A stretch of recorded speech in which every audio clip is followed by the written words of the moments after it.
Hello and welcome to One More Life, the gaming podcast from radiotimes.com. I'm your host Rob Lean, and each week I'll be joined by a new guest to learn about their life with gaming. This week's guest is Lyndsay Pearson, the Vice President of Franchise Creative on The Sims 4 and its upcoming sequel, The Sims 5. Lyndsay's life with gaming has taken her on the kind of journey that most fans can only dream of. She started out as an avid player of The Sims, and now she's one of the main creative talents running the game. In this chat, Lyndsay discusses all the unusual things that people do to their Sims, and she teases what's to come in The Sims 5 with the addition of major new multiplayer experiences. And so, let's load up that conversation. Hello. Hi, good morning. Thanks for joining us on the podcast. Pleasure to have you. And obviously, we'll get on to your kind of amazing career with The Sims, but I always like to start right at the start with people. What's your kind of very earliest memory of playing games? Well, it's actually at my grandma's house. My grandma was quite the gamer, which was sort of surprising. And when we would go over to her house, she always had an old classic Nintendo, and she was always playing Dr. Mario. That was like her favorite game. So random.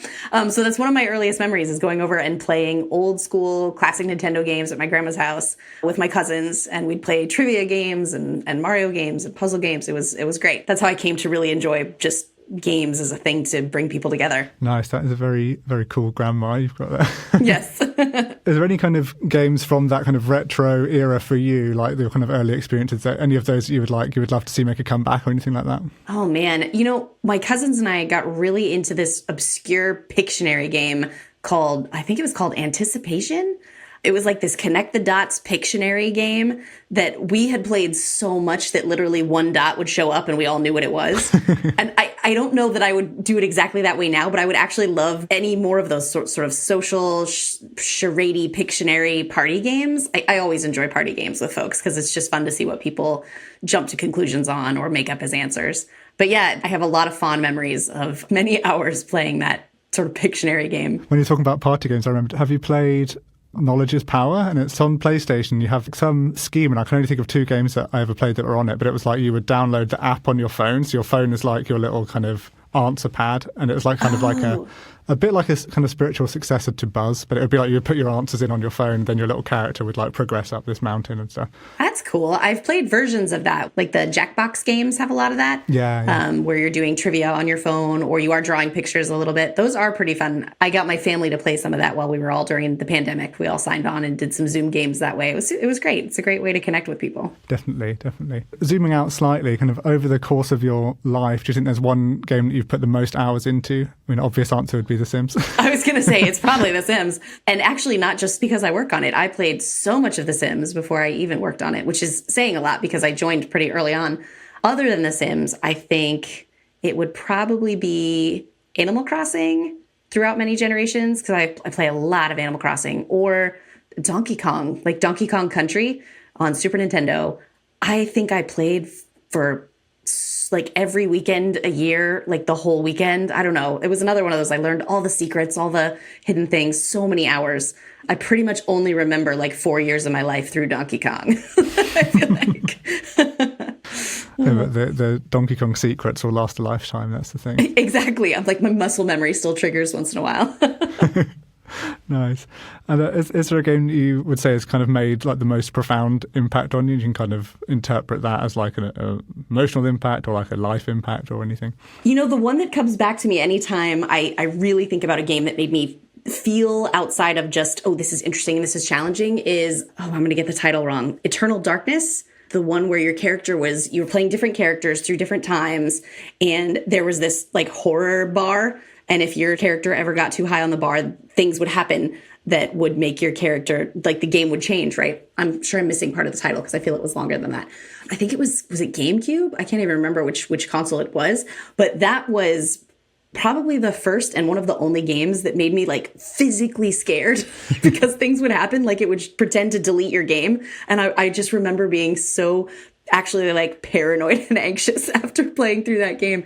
So that made such an impact on me because I've enjoyed so many other experiences, but that was like a different level of emotional feeling in it. I just keep trying to find out how to sort of replicate that for other people, how to get that depth of feeling. In that case, it was anxiety, but how do I give you other feelings as well?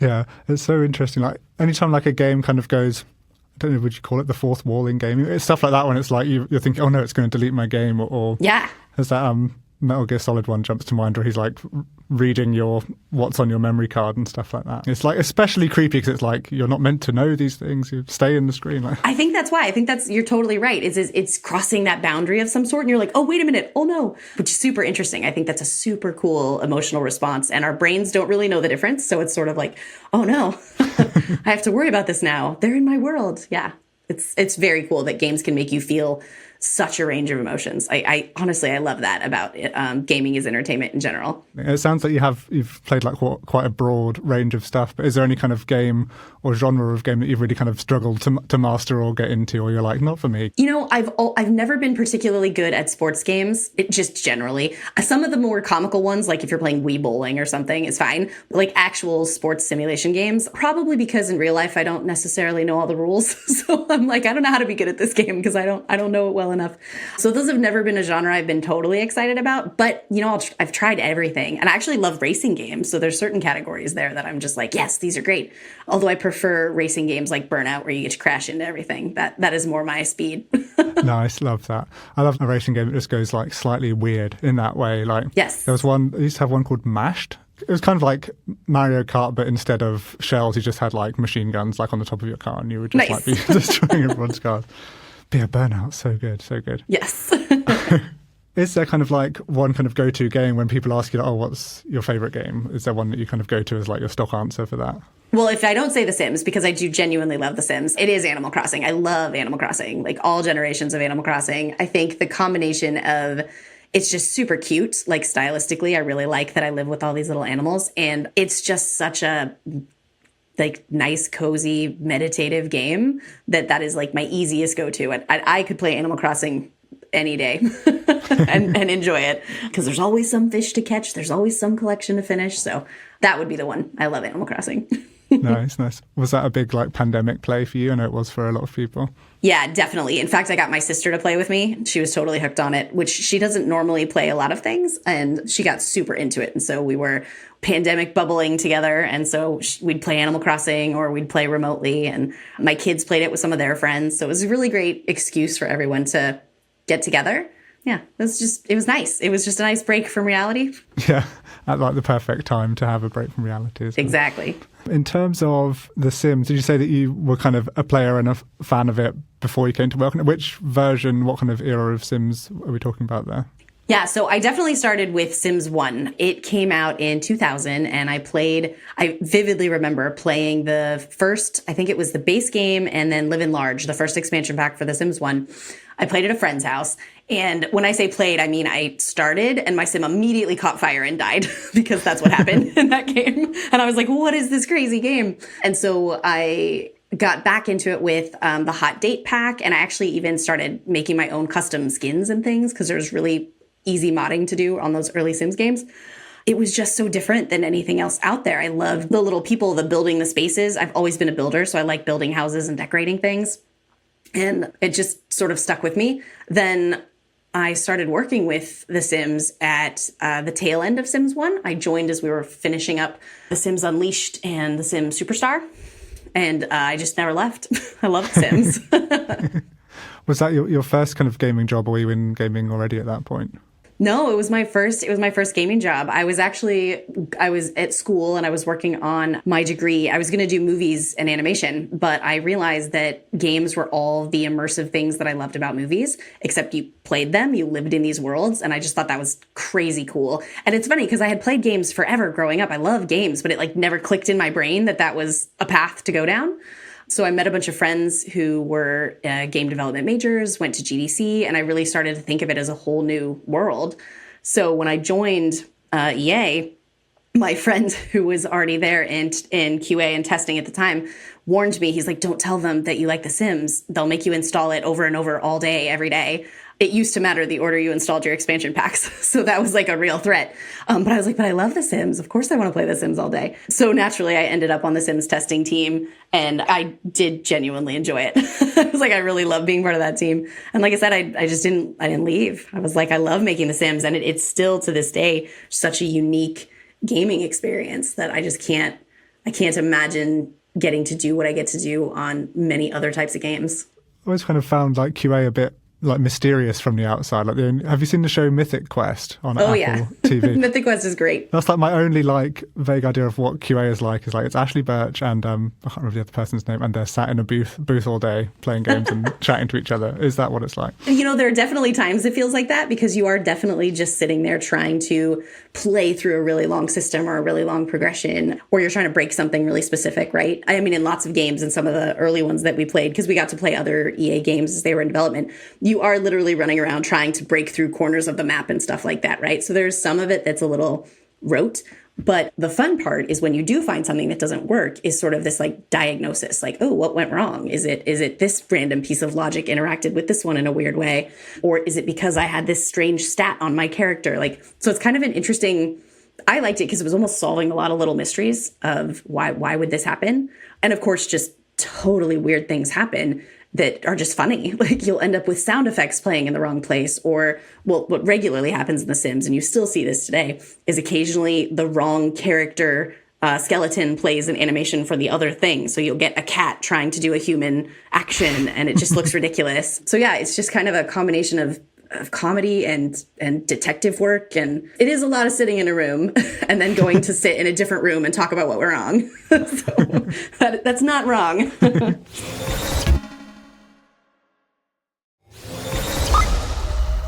How did you go from that to kind of, imagine there were some steps in the middle to where you are now, you know, VP of Franchise Creative, this big kind of top of the line job. What was like the journey like to get from one to the other? Yeah, I mean, I joke that I just didn't leave. But of course, I had a chance to do a little bit of everything along the way. So my first jump out of QA was into production. And I moved into a production role, which actually was managing QA. So it was like a really natural first step. And in production, your perspective, of course, changes to, okay, I'm not trying to break this thing anymore. I'm trying to figure out how to get all these pieces to come together. And that's where I really realized that was sort of where my superpowers locked in with the job that needed to be done. Because I really like that of like, ooh, how do I take all these weird little bits that don't make sense yet and put them together into something that is a feature, is an experience, is something players can play with. And actually, a lot of the skills I built in QA of trying to understand why something broke applied to how I now build it, right? Because it's the same sort of other side of the equation. And so in production, I was fortunate enough to get to work on lots of different features, get to know a lot of different parts of the team, how a lot of the different disciplines operate, what they worry about, what they think about. You get to be sort of this central hub of information and say, oh, okay, hey, Art, we need to solve this problem here so that the engineers can do this thing here. And then we have to write text for it. Then we have to make icons for it. So you get to kind of pull all these bits together. And I got a chance to learn so much about all the different components of game making. So honestly, I stayed in production and just took on progressively more and more complicated problems, right? So it started with things like, okay, on my first Make and Magic pack, I'll have a particular feature, right? Okay, I'm going to work on the skeleton maid, or I'm going to work on this particular spell potion cart. Moving into Sims 2, it was taking on bigger groups of features and bigger categories of things. Like, I think I worked on cars in one of our expansion packs, and then started working on larger chunks of like a whole expansion pack or a whole set of packs. And so it was just an opportunity to learn to get to know the teams, the parts of the games, what was in or out for Sims is a lot of what you learn along the way. And certainly a lot of what I do today, like what feels Simsy or not is something I have a lot of conversations about. And so throughout that path of sort of progressively owning bigger parts of the game, I also started to just take on a bigger leadership role on the team and moved into being a senior producer over a lot of expansion pack work, moved into being a senior production and executive producer in Sims 3 and Sims 4, and started to work more with our marketing partners and legal partners. So you just get a chance to kind of keep broadening the circle, right? I make it sound easy, but it was just, just do those things. I think that the philosophy I've always had is how do I just help people connect the dots and get these things put together, whether that is a brand question or a legal question or a partner question, like how can I just help pull it together to make this experience come to life? And how do we make sure it stays true to what The Sims is about, what The Sims should feel like, what people are looking for?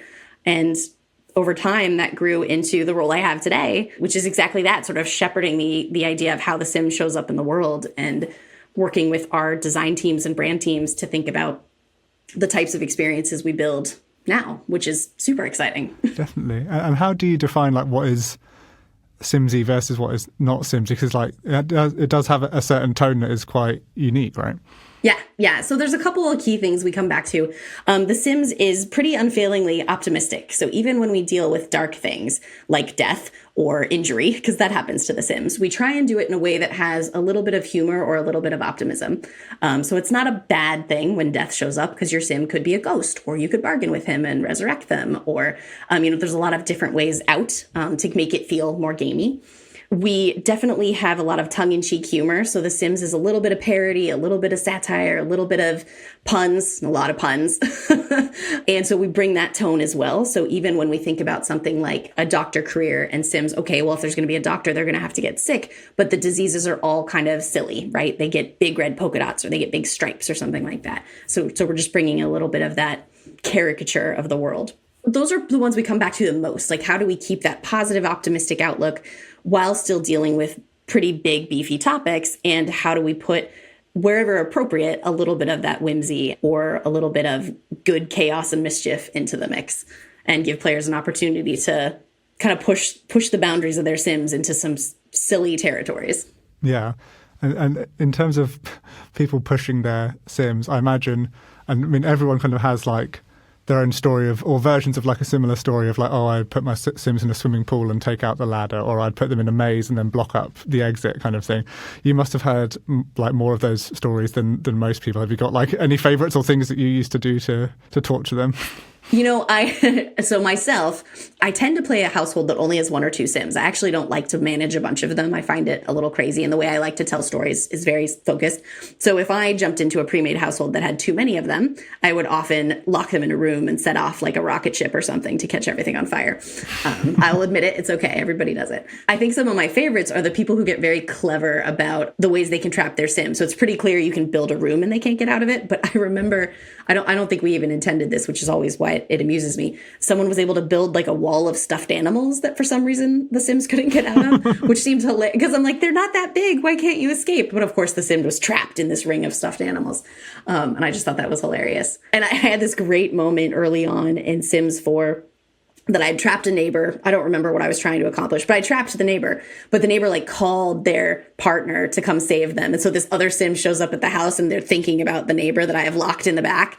And I was like, don't tell them. And I just thought that was hilarious that the game was like trying to save them. And I was like, no, he's fine. Just leave him back there. There's always a good reason to have to eliminate some Sims. You got to test things. It was so sad. Like the Sim was trying to get his friend to come and save him. I know. And like my Sim answers the door and the other one's like, thought balloon of this guy. And I'm like, no, it's fine. Nothing to see here. Yeah, don't worry about it. Come back later. Obviously, The Sims 4 has had kind of quite the journey in itself. Did you and the team know at the time this is going to be a game that runs and runs and runs for like, well, it would be a decade at least? Or was it just like, it just kept growing and people kept buying the packs? We're going to keep making more packs. Yeah, I think there's a little bit of both. There definitely was an understanding, even from the very beginning, that Sims games in general last a very, very long time. So even today, even though we aren't making new content for it, people still actively play The Sims 3 and they go back to it either because of the nostalgia or it might be new to them still. There are still people who are playing it for the first time. And so there was definitely this recognition that Sims games last a long time and they don't really have a time stamp on them because the stories and experiences make sense whenever you play them. So there's a bit of that. And then there was definitely recognition as we kept making things for The Sims 4 that there was just so much more for us to do. And there was so much more opportunity to keep expanding the world and bringing players into it that hadn't joined us yet. So it was kind of a combo of like, how do we keep leaning into this experience people are clearly enjoying? And how do we keep just adding cool stuff? I mean, we have infinitely more ideas than we can possibly ever add. So it's always fun to sit back and say, ooh, now what's a good thing to do now? Ooh, how could we make this better? How could we keep changing this and growing this? And what do we see our players trying to do? And how can we give them new tools and new experiences to let them explore that? Yeah. I would want to say, like, how much does what you see players doing, both like when you're looking at whatever like analytic stuff you've got, plus like Sims tubers and stuff coming up with like weird and wacky challenges for each other, how much does like looking at what players are doing inform like the next thing you're going to do? It's not just like we've got this master plan. It's actually kind of flexible to what you can see people are doing. I definitely think you look for sort of patterns and trends more than any specific one thing, right? Which is, people like to tell this kind of story. What kind of experience could we give that would add a bunch of new sort of flavors to that story? Or people like to solve this sort of problem or achieve this sort of thing. What could we give them? Building is an obvious one. We see lots of people building amazing things, and you're like, oh man, if we could give them this tool or this piece, then wow, that could unlock this whole new category of building. So we do have like a long view of big ideas and things we want to go after. And then as we're watching what people are doing, you sort of start coloring it a little bit and adding a little bit of flavor based on those trends that you see and that feedback that you see out there. So it's a little bit of alchemy, like you do a little bit of both. You take our plans of, we know we want to make, for Sims 4, we knew we were going to do cats and dogs at some point. We knew we were going to do seasons at some point, but you look at what's going on and say, what sort of twist on this or piece of this do we need to sort of shift to account for some of the stories that we're seeing happen out there? It's fun. It's a fun process of taking in all this feedback and trying to figure out how to make it make sense as the next experience for The Sims 4. Nice. And it's interesting because it's kind of two games in one, right? So there's like the building side of it, and then there's actually like the running the world side of it. And I guess you have to kind of constantly balance both types of players, right? Well, and people go back and forth between those modes of play all the time. There are definitely times where someone maybe doesn't know a story they want to tell or a goal they want to pursue. So it's like, now's a good time to recreate my house or something like that. But then as you're in that process of building a house for a sim or a character, you might come up with an idea of something you want to tell as a story about them. And so they can go back and play a bunch of those systems. So it's pretty cool. The game can flex that way. And players may have their primary mode of play. Like I tend to fall back to building all the time because there's just so much in the catalog and there's so many things that I want to try and decorate with or recreate. But then I even myself will see a particularly new story or hear something someone did online and be like, I want to try that. I want to see what I would do with that. It's neat that you can flex both ways. Yeah. And it's interesting you keep coming back to like the idea of what stories people want to tell. I've only very recently learned the term emergent storytelling, but it's like that exact thing of like game doesn't necessarily have like a plot, B plot, 3-act story or whatever, but you can tell your own experiences in it. And there's not too many games that let you do that with that kind of level of freedom. No, and it's one of the things that, again, has kept me with The Sims for so long because it's just so unique. And you absolutely can come in and try and play out some seed of an idea that the game gives you, right? Oh, hey, you're going to try this little challenge right now, or this character really wants to do this goal, right? We have things that give you that feedback. But you could also have seen someone streaming on the internet or sharing a screenshot and be like, oh, wow, I want to build a fairy castle, right? I want to build a magic space, whatever that may be. And I'm going to go try and see what I do with that. And then in that process, you'll have a character show up and decide to take your story a different way, or your sim might accidentally be electrocuted and now you have to take your story a different way. Like there's all these things that might happen you didn't really account for. But I think that's the fun of it, is trying to say like, oh, now what am I going to do about that challenge, that problem, that opportunity? Yeah, like you say, as a player, you feel like, oh, wow, something's just happened that must have been preordained. But maybe when you look under the hood, there is an element of like randomness to it. Yeah, there's definitely a little bit of both. There are times where we're like, oh, if these things happen, then this should happen. And then there's definitely times where if these things happen, that's not what we thought would happen, but sure. Like, why not? Well, and The Sims 4 has explored actually a lot of that spectrum, more so than in past Sims games, right? You could look at a game, you could look at one of our packs like Strangerville, which actually had a very specific story that you could pursue. There was like this mystery you could solve. And that was kind of neat because we've not done a lot of that before. And it was such a different way to play The Sims. And it was really, really cool to see people discovering the story moments all together. That was like a very different experience for us to get to say, oh, look, they solved this and how'd they do that? And there was still a ton of freedom because it is still The Sims. But it was like, it was a good example of that spectrum of, hey, here's a like very specific problem that you could go after, or you could just hang out in this kind of like weird, freaky town. I do love as well, like when those random things happen. So my wife has been playing the ranch expansion recently, and she had a horse and she had a little sheep. And I was like, oh, how's your sheep doing? And she was like, it's just left and I don't know why. And she was like, obviously had been like, quite emotionally invested in it. Yeah. He must have had adventures. Yeah, it was time to go out into the world as all sheep must do. In terms of the future of The Sims, obviously kind of each game kind of grows and changes and goes on its own journey, but you have now announced, there will be another Sims. It has a cool code name. I can't Project remember. Rene. Project Rene. Where did that come from, the name? We chose it because Rene is reminiscent of words like rebirth and renewal, and we really wanted to take it, we wanted to pick a name, like a code name to start that sort of reflected the fact that we're really keeping the heart of The Sims intact, but trying to think of new ways to bring it to players and to offer things you haven't seen before in The Sims. So that's kind of where it came from, is like, ooh, how do we really rethink some of the core foundation of what it means to play The Sims. Very cool. And am I right in saying one of the things that has kind of been teased about it is that it will have more of a kind of social multiplayer kind of element to it, or am I just saying things that have not? It's hard to tell sometimes. No. Yeah. No. We definitely want to introduce multiplayer, and not multiplayer in the big scary jump in a world full of strangers kind of way, but literally how do you and your friends want to do some play together? And there's a lot of different flavors that could take. So we're exploring a lot of different spaces there, because playing together can look like so many different things, right? Even our chat now, we've talked about trivia games to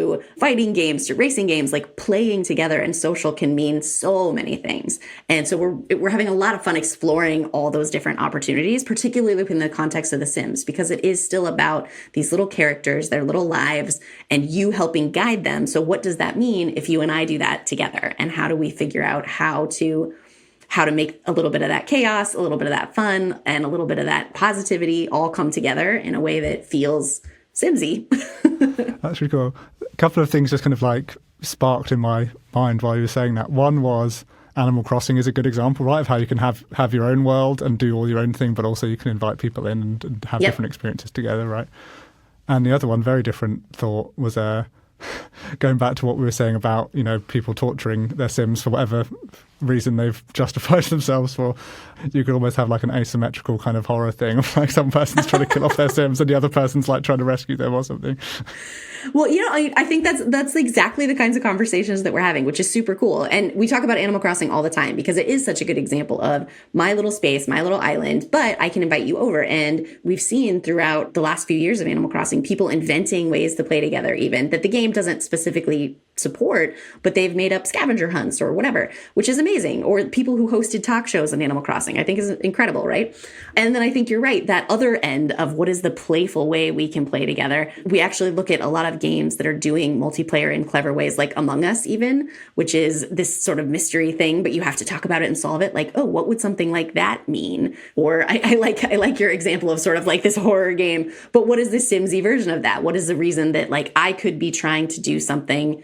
I could be trying to get my sim ready for a specific thing, and then you might be able to come in and mess it up somehow or help somehow, right? I think that's exactly the kind of feeling that will feel right for me playing with like my close friends. So yeah, we'll definitely have more to talk about it in like future announcements and shares and whatnot. But that's exactly the kind of stuff we're exploring. Like, what if this would feel fun and Simsy, and how do we make it still feel like your characters and your space and your stories, and you can still do those things, but you want to share it with a friend or let them come in and help somehow.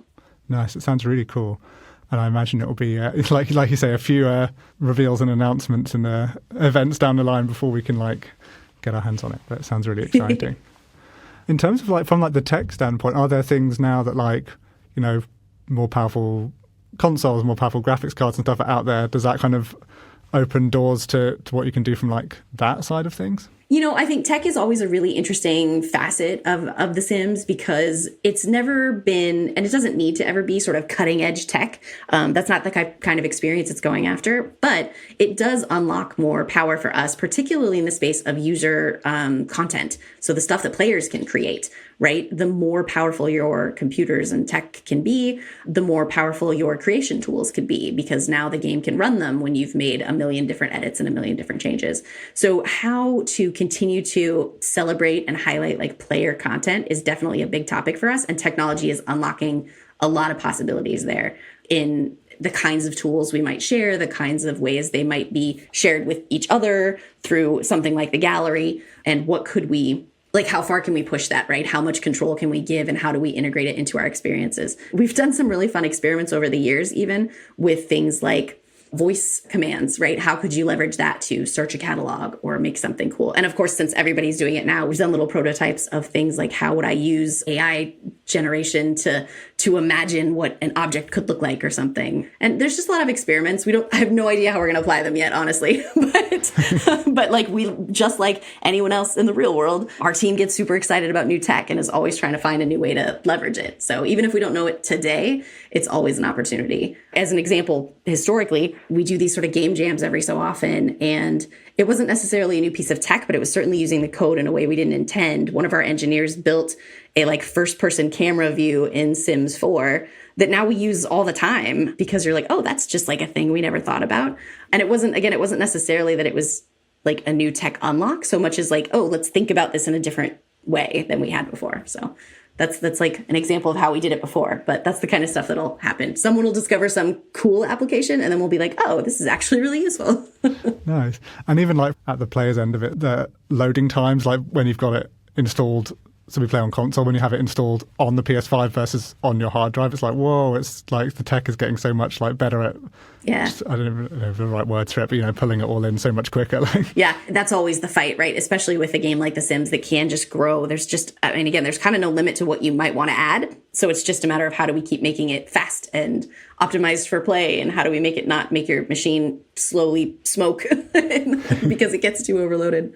And in all your years with The Sims, are there any kind of like personal highlights or bits you've been particularly proud of? And seeing the Baby Yoda behind you, I'm wondering if the Star Wars Sims 4 pack was a particularly big one. Yeah, I am a big fan of that, and it was super exciting for the team to think about how to bring those two things together. And Star Wars made a lot of sense because of their approach to Batu was all about telling your own story and living your own life, which is 100% what The Sims is doing, right? So I was very proud of that because I just think it was such a cool thing for us to do. And having been with The Sims a really long time, it was just exciting to try something new. It can feel like, oh, we've done cats and dogs, we've done snow, we've done parties, whatever. So to get to try something we've really never done before was just very exciting. I think other particular things, as you're asking, other particular things that I'm proud of, I mean, it seems so stereotypical, but like we continue to try and always push ourselves to do more representation of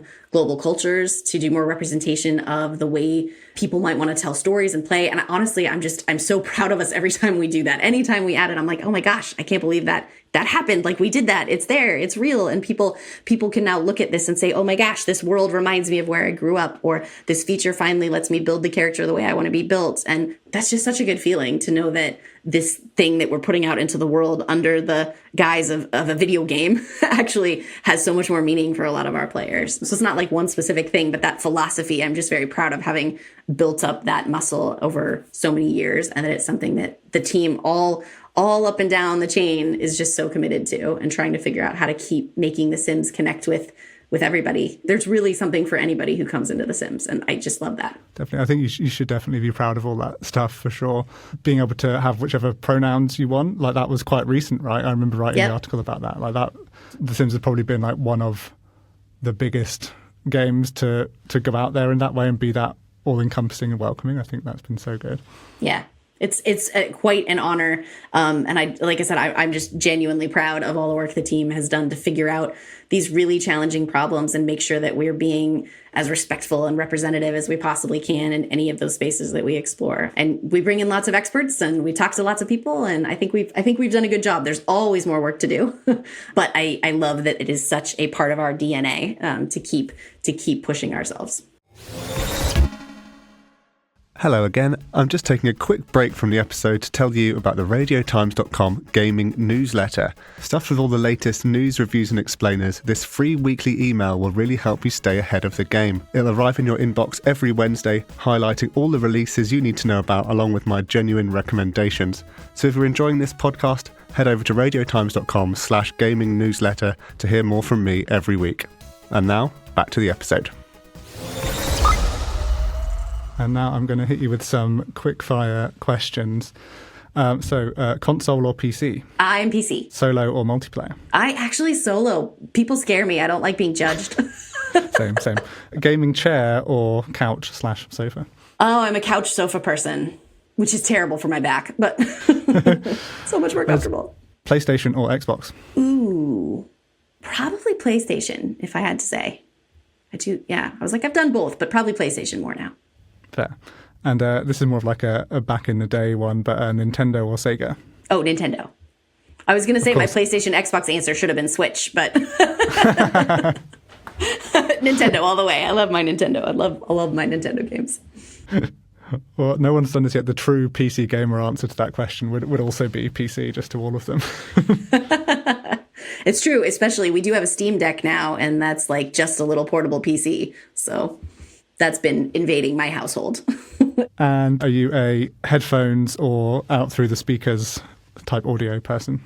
I have to say both, depending on the situation. At home, I'm totally a speakers person. In office now, because we're going back and forth, a lot of headphones, because I don't need everyone to listen to all my meetings. Fair. So hypothetically, you've got kind of a whole evening ahead of you. All you have to do is play games, no other life pressures. How magical. What game are you kind of rushing to play at the moment? Have you got something that's kind of half finished that is your kind of go-to at the moment? That is a tough one. I have been playing the new Hello Kitty Adventure Island, which is totally just Hello Kitty Animal Crossing.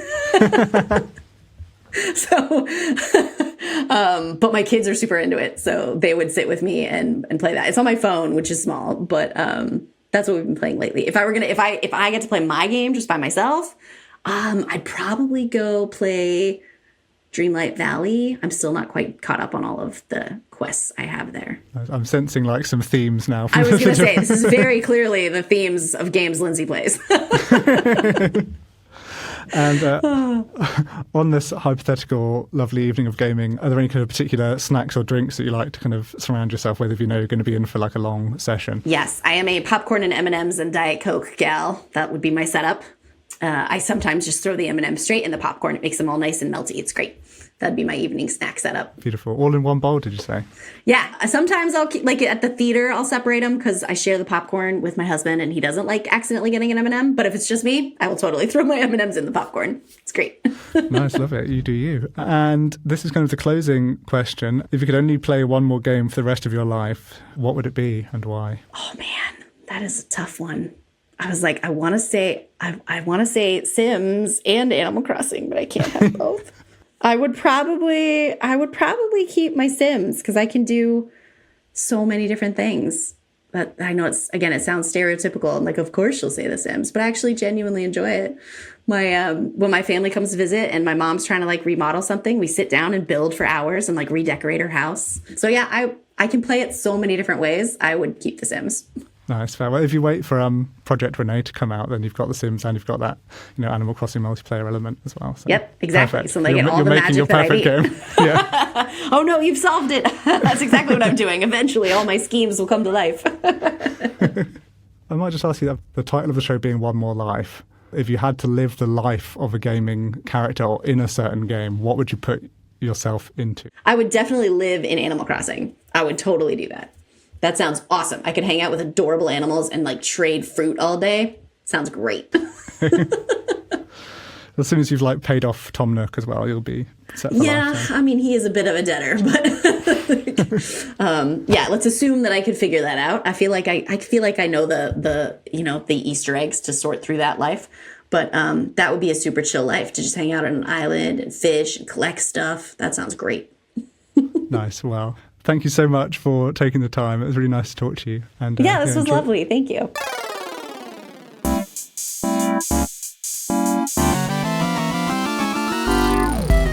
Thank you for listening to One More Life. For more from us, head over to radiotimes.com/gaming. There you'll find all the latest news, reviews and guides that you need to know about. Don't forget to subscribe, rate and leave a review on your podcast app of choice. We'll be back on this feed soon with some more gaming goodness. And until then, happy playing.